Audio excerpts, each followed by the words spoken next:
गांधी भी कांग्रेस के अध्यक्ष रहे थे और उनका सावरकर भाइयों से पुराना रिश्ता था। वे सन 1909 में विजयादशमी के दिन लंदन में स्वातंत्र्य वीर विनायक सावरकर से पहली बार मिले थे। अपनी इस मुलाकात का जिक्र उन्होंने यंग इंडिया में 18 मई 1921 को किया है। महात्मा गांधी ने लिखा है, सावरकर बंधुओं की प्रतिभा का उपयोग जन कल्याण के लिए होना चाहिए। अगर भारत इसी तरह सोया पड़ा रहा तो मुझे डर है कि उसके ये 2 निष्ठावान पुत्र सदा के लिए हाथ से चले जाएंगे। एक सावरकर भाई को मैं अच्छे से जानता हूँ। मुझे लंदन में उनसे भेंट का सौभाग्य मिला था। वे बहादुर हैं, चतुर हैं, देशभक्त हैं। वे क्रांतिकारी हैं और इसे छुपाते नहीं हैं। मौजूदा शासन प्रणाली की बुराई का सबसे भीषण रूप मुझसे काफी पहले देख लिया था। आज भारत को, अपने देश को दिलो जान से प्यार करने के अपराध में काला पानी भोग रहे हैं। अगर सच्ची और न्यायप्रिय सरकार होती तो वे किसी ऊंचे शासकीय पद को सुशोभित कर रहे होते। मुझे उनके और उनके भाई के लिए बड़ा दुख है।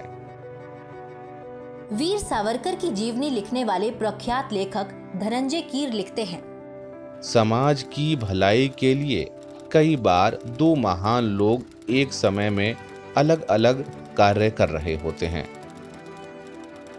इसमें एक व्यक्ति वह होता है जो कि समाज के भलाई के लिए दुख सहन करता है और दूसरा उसकी बेहतरी का बीड़ा उठाता है। गांधी पहली तरह के व्यक्तियों में शामिल थे, जबकि सावरकर दूसरी तरह के लोगों का नेतृत्व करते हैं।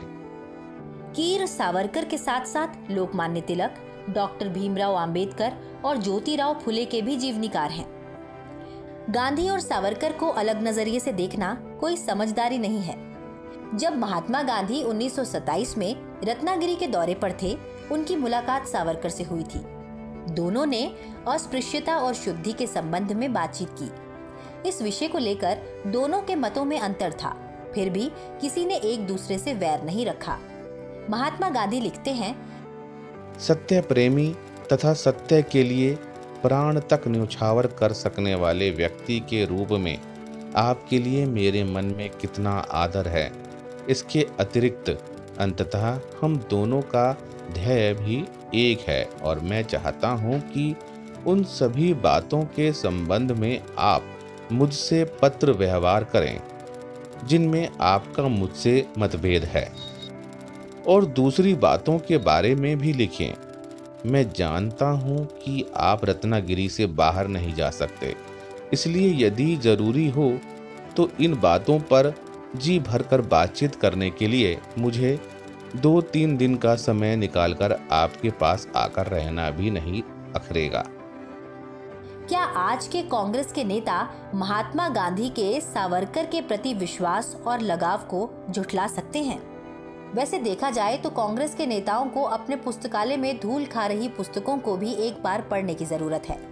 स्वतंत्रता के बाद कांग्रेस ने एक समिति का गठन किया, जिसमें doctor Rajendra Prasad, doctor Pattabhi Sitaramayya, doctor S Radhakrishnan, Jayaprakash Narayan और विजयलक्ष्मी पंडित शामिल थी।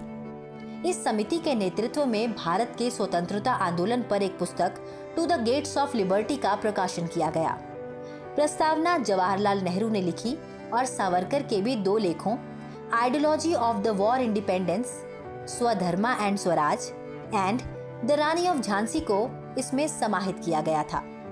इस पुस्तक की एक विशेष बात ये भी थी कि इस समिति ने सावरकर के नाम के आगे वीर लगाया था।